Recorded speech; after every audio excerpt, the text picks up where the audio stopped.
샤덴프로이데라는 독일 말이 있습니다. 이 말은 남의 불행 또 어려움을 바라보면서 기쁨을 느끼는, 통쾌함을 느끼는 심리를 가리키는 말인데요. 예를 들면 내 주변에 있는 사람이 나와 평소에 좋지 않은 관계에 있었는데 그의 사업이 망하거나 아니면 그의 가정에 큰 어려움이 닥쳤을 때 그것을 안타깝게 여기지 않고 또 그것을 도우려고 하지 않고 오히려 기뻐하고 통쾌하게 여기는 것, 그것이 샤덴프로이데의 예시가 될 수 있습니다. 우리가 묵상하는 이 오바댜서는 이스라엘이라는 나라, 하나님께서 택하신 그 나라가 절대 잘 되는 꼴을 보지 못했던 한 나라, 그리고 오히려 이스라엘의 멸망과 불행을 너무나도 통쾌하고 기뻐했던 한 나라, 그 나라를 향한 심판의 메시지를 담고 있는 예언서입니다. 여러분, 그 나라가 혹시 어디인지 알고 계십니까? 우리가 방금 말씀에서도 보았지만 그 나라는 바로 에돔이라는 나라입니다. 에돔. 많은 분들이 이미 잘 알고 계시듯 이 에돔은 야곱의 쌍둥이 형이었던 에서의 후손을 가리키는 나라인데요. 에서와 야곱이 살아있었을 때 그들의 인생을 조명해 보면 참 그 사이에 많은 갈등과 어려움들이 있었습니다. 때로는 에서가 야곱을 죽이려고 하기도 하고 또 야곱은 에서를 속이기도 하고 그런 여러 가지 갈등 또 다툼이 있었는데요. 마치 그렇게 야곱과 에서가 살아생전에 갈등과 다툼이 끊이지 않았듯 이스라엘과 에돔, 그들의 후손도 그렇게 끊임없이 전쟁 가운데 또 다툼 가운데 갈등 가운데 있었다라는 것을 우리는 구약 성서를 보게 되면 알 수 있습니다. 그럼 광야 시절에는 어떤 일이 있었나요? 이 에돔 땅을 지나가는 게 용이해서 에돔 땅을 지나갈 수 있게 해달라고 요청했지만 이스라엘의 그 요청을 받아주지 않았죠. 그리고 그때부터 그 적대감은 더욱더 커지기 시작합니다. 사울과 다윗 왕 때는 어떤 일이 벌어졌습니까? 이 에돔과의 전쟁이 일어났고요. 이스라엘이 승리를 거머쥐게 되고 이제 에돔 사람들을 종으로 부리기 시작합니다. 그리고 남유다 여호람 왕 때는 어떤 일이 있었냐면 이 에돔이 반역을 일으켜서 다시 이 에돔의 왕을 세우고 또 이스라엘과 더 틀어지게 되는 일들이 생기게 되었죠. 그렇게 끊임없이 갈등, 전쟁, 다툼 가운데 있었던 이 에돔과 이스라엘, 어찌 보면 정말 연합하고 하나 되기 어려운 형제의 국가임에도 불구하고 그렇게 하나 되기 어려워 보이는 이 두 나라 사이에 이제 균형이 무너진 것처럼 보입니다. 왜 그러냐면 이 남유다가 바벨론에 의해서 멸망당하게 되고요. 이제 그 백성들이 바벨론의 포로로 잡혀갔기 때문이죠. 그래서 하나님께서 택하신 백성, 이 이스라엘 백성들 가운데는 그 어떤 소망도 희망도 남아있는 것처럼 보이지가 않습니다. 오히려 이 형제 국가인 에돔은 그것을 기뻐하고 통쾌하고 있다라는 거예요. 그런데 이 오바댜서를 읽어보면 하나님과 언약 관계에 있었던 그 이스라엘 백성들, 예루살렘은 폐허가 돼버렸고 자신들은 바벨론의 포로로 잡혀와 있어서 그 어떤 소망도 희망도 바라볼 수 없는 그 이스라엘 백성들이 절망 가운데 붙잡을 수 있는 소망의 메시지를 하나님께서는 오바댜 선지자를 통해서 주고 계시는데요. 오늘 그 소망의 메시지, 그 메시지가 무엇인지를 말씀을 통해서 함께 살펴보기를 원합니다. 첫 번째로 하나님께서는 이 에돔을 포함한 모든 나라들을 하나님의 정의로운 잣대로 심판할 것을 약속하고 계세요. 오늘 15절 말씀을 다시 한번 읽어보도록 하겠습니다. 여호와께서 만국을 벌할 날이 가까웠나니 내가 행한 대로 너도 받을 것인즉 내가 행한 것이 내 머리로 돌아갈 것이다. 이 15절 말씀에 보니까 오바댜는 하나님께서 모든 나라를 벌할 날이 이제 곧 가까웠다라고 말하고 있고요. 에돔이 행한 대로 에돔이 받을 것이다. 그것이 그들의 머리로 돌아갈 것이다. 이렇게 예언하고 있습니다. 여러분, 에돔이 이스라엘에게 어떻게 행했을까요? 그 내용이 오늘 우리가 본문에서 본 말씀엔 나오지 않지만 조금 전으로 돌아가 보게 되면 11절에 이렇게 나옵니다. 내가 멀리 섰던 날 곧 이방인이 그의 재물을 빼앗아가며 외국인이 그의 성문에 들어가서 예루살렘을 얻기 위하여 제비 뽑던 날이에요. 쉽게 말해서 바벨론이 남유다에 쳐들어와서 남유다를 괴롭히고 있을 때에 너도 그들 중 한 사람 같았느니라. 이게 무슨 말이냐면요, 바벨론이 남유다를 쳐들어와서 이제 모든 것들을 무너뜨리고 사람들을 포로 잡아갈 때 에돔이 그것을 바라보면서 안타까워하거나 슬퍼하거나 도우려고 한 것이 아니라 바벨론의 편에 서서 이스라엘이 멸망하는 것을 도왔다라는 그런 말씀입니다. 여러분, 아무리 평소에 사이가 좋지 않아도 정말 어려움이 생긴다면, 위기가 찾아온다면 여러분, 돕는 것이, 두 팔 벗고 나서는 것이 진짜 가족의 모습입니다. 그런데 형제 국가였던, 혈통으로 보면 형제 국가였던 이 에돔은 남유다의 멸망을 방관하고 있고 오히려 바벨론을 동조해서 그 멸망을 도왔다라는 거예요. 오늘 보면 15절 말씀을 다시 보시면 하나님께서는 그러한 에돔에게 지금 경고하고 계시는 거예요. 너희가 한 대로 그것이 너희의 머리에 돌아갈 것이다. 무슨 말이냐면 너희들에게도 멸망이 찾아올 것인데, 너희가 그렇게 누군가 어려움이 찾아왔을 때 방관하고 오히려 그들의 멸망을 기뻐하고 통쾌했듯, 너희들에게 멸망이 찾아왔을 때 누군가는 너희들의 멸망을 기뻐하고 그들이 돕지 않을 것이며 방관할 것이라는 그 충격적인 심판의 말씀을 지금 에돔에게 하나님께서는 말씀하고 계신 것입니다. 그리고 이어진 16절 말씀을 보시면 이렇게 기록되어 있습니다. 너희가 내 성산에서 마신 것 같이 만국인이 항상 마시리니 곧 마시고 삼켜서 본래 없던 것 같이 되리라. 에돔뿐만이 아니라 모든 나라가 예외 없이 이러한 하나님의 정의롭고 공의로운 심판의 앞에서 자유로울 수 없다는 그런 말씀이 지금 기록되어 있는 거예요.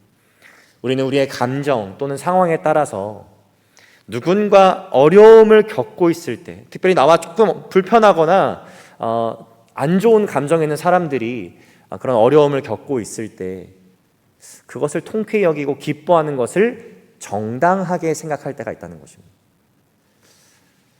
그 아무개 집사가 나랑 좀 사이가 안 좋은 사람이었는데 그 가정에 큰 어려움이 닥쳤다는 것을 알았을 때 내 마음이 미어지고 내 마음이 녹아지고 그들을 어떻게 도울까, 그들을 위해서 어떻게 기도할까 생각하는 것이 아니라 잘 됐다, 더 망했으면 좋겠다 하는 그런 악하고 인간적인 마음이 들 때, 목장 안에 있는 한 식구가 나에게 상처 준 일이 있고 나에게 말실수를 한 일이 있는데 그 가운데, 그 사업 가운데, 그 가정 가운데 큰 어려움이 생겼다는 소식을 듣고 안타까워하고 슬퍼하고 마음이 미어지는 것이 아니라 오히려 통쾌하고 기뻐하는 것, 여러분, 그러한 악한 마음, 인간적인 마음이 우리 가운데 있을 때 그것이 잘못되었음을 인지해야 되는데 오히려 그것을 정당화하고 괜찮다라고 여기는 모습들이 우리 가운데 있을 수 있다는 거예요.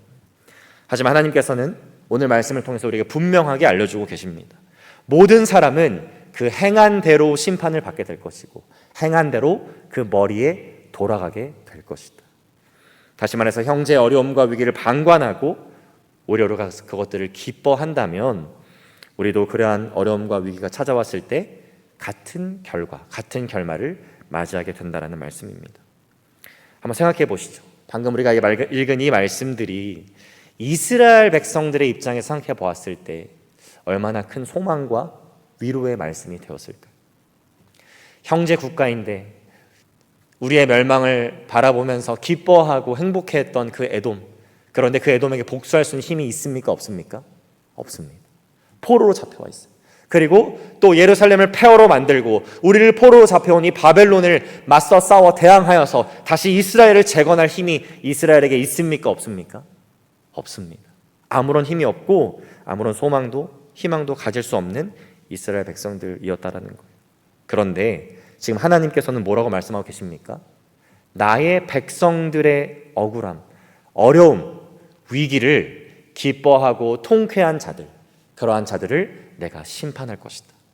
내가 그들을 가만두지 않을 것이다. 그들이 행한 대로 내가 그들의 머리에게 돌아가게 할 것이다. 그 말씀이 지금 포로로 잡혀있고 폐허된 예루살렘을 생각하면서 절망과 좌절 가운데 있었던 이스라엘 백성들에게는 너무나도 큰 위로와 소망의 메시지가 되었을 것이라는 거예요. 여러분, 우리 삶 가운데 혹시 이 에돔처럼 타인의 어려움과 불행 또 멸망을 기뻐하고 정당화하고 또 통쾌하는 모습들이 있지는 않은지 오늘 말씀을 통해서 함께 돌아볼 수 있기를 원합니다. 그리고 하나님의 공의로운 심판이 예외 없이 만국에게 적용된다는 것을 기억하면서 미움과 질투, 시기의 마음이 아닌 사랑과 또 자비와 또 사랑의 마음이 우리 가운데 있을 수 있기를 기도하시는 저와 여러분 되시기를 주님의 이름으로 축복합니다. 두 번째로 하나님께서는 이스라엘에게 역전과 회복 또 구원을 절대적으로 약속하고 계십니다. 오늘 18절 말씀을 한번 다시 보시면요, 야곱 족속은 불이 되고 요셉 족속은 불꽃이 될 것인데 에돔은 뭐가 될 것이라고 말씀하고 계신가요? 지푸라기가 될 것이다 라고 이렇게 성경에 기록되어 있습니다. 여러분, 이게 이해가 되십니까? 지금 남유다 족속은 존재하지가 않습니다. 이스라엘 백성, 특별히 북이스라엘은 이미 아수르에 의해서 멸망한 지 오래되었고요, 남유다도 바벨론에 의해서 포로로 잡혀가고 예루살렘은 폐허가 되어 있습니다. 그런데 어떻게 그러한 이스라엘 백성들이 에돔을 심판하는 도구가 된다고 지금 하나님께서는 말씀하고 계시는 것일까요? 우리가 생각할 때는 이것은 불가능한 일이에요. 그런데 하나님께서 이 이스라엘을 다시 사용하셔서 에돔을 심판하는 도구로 사용하시겠다는 그 말씀은 그 이스라엘을 다시 재건시키시고 역전시키시고 회복시키시고 구원시키신다라는 놀라운 소망의 메시지가 된다는 것입니다. 그렇지 않으면 에돔을 이스라엘을 통해서 도구로 사용하셔서 심판하신다는 말씀은 메이크 센스가 되지 않는다라는 거죠. 그래서 이어지는 19절과 20절 말씀을 보면 그 놀라운 회복과 구원의 말씀이 이렇게 기록되어 있습니다. 그들이 네겝과 에서의 산과 평지와 블레셋을 얻을 것이요, 또 그들이 에브라임의 들과 사마리아의 들을 얻을 것이며 베냐민은 길르앗을 얻을 것이며 사로잡혔던 이스라엘의 많은 자손은 가나안 사람에게 속한 이 땅을 사르밧까지 얻을 것이며 예루살렘에서 사로잡혔던 자들 곧 스바렛에 있는 자들은 네겝의 성읍들을 얻을 것이다. 그들이 잃어버렸던 땅, 또 새로운 땅, 빼앗긴 땅, 그 모든 땅들을 하나님께서 다시 이스라엘 백성들에게 돌아갈 수 있도록 은혜를 베푸시겠다라는 그런 놀라운 회복과 구원의 말씀인 거예요. 사람들은 이 드라마틱한 역전에 열광합니다. 2018년도 리우 올림픽 때, 2016년도군요. 리우 올림픽 때 이 펜싱 선수 중에 박상영 선수라는 사람이 있었습니다. 경기로 보았을 때는 이제 패배가 거의 코앞으로 다가온 시점에서 많은 사람들은 당연히 그 사람이 은메달에 그칠 거라고 생각했죠. 그런데 기적과 같은 역전극을 만들어내면서 금메달을 쟁취했습니다. 그리고 단순간에 박상영 선수는 대한민국의 영웅이 되고 많은 방송 프로그램에 출연하여서 그 놀라운 역전 스토리를 막 사람들에게 이야기하기 시작합니다. 또 2018년도 평창 동계올림픽에서 여자 쇼트트랙 국가대표 선수들이 계주에서 시합을 하고 있었는데 한 선수가 넘어지게 되었어요. 여러분 잘 아시겠지만 쇼트트랙 계주에서 한 사람이 넘어지게 되면 1등을 할 수 있는 가능성이 몇 퍼센트나 될까요?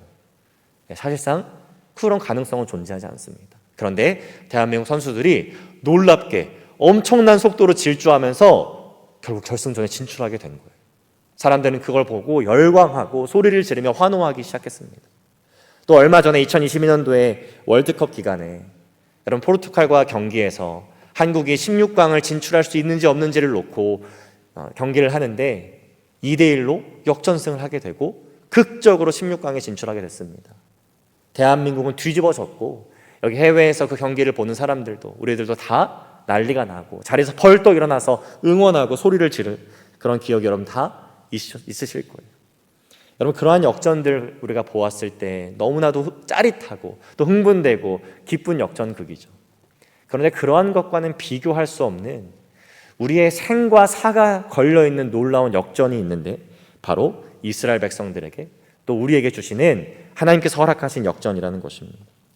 하나님께서는 폐허가 되어버린 예루살렘 그리고 포로로 잡혀있는 이스라엘 백성들에게 그들이 바벨론의 통치를 벗어나서 에돔과 같은 그들을 조롱하고 그들을 어렵게 만들었던 그러한 국가들을 물리치고 심판할 것이라는 역전을 약속하셨어요. 우리에게도 죄와 사망으로 죽어있던 우리에게도 이제 죄와 사망의 권세를 벗어나서 그 죄와 사망의 권세를 이긴 자들이 될 것이라고 예수 그리스도를 믿는 믿음 안에서 그것이 가능할 것이라고 우리에게 약속하셨습니다.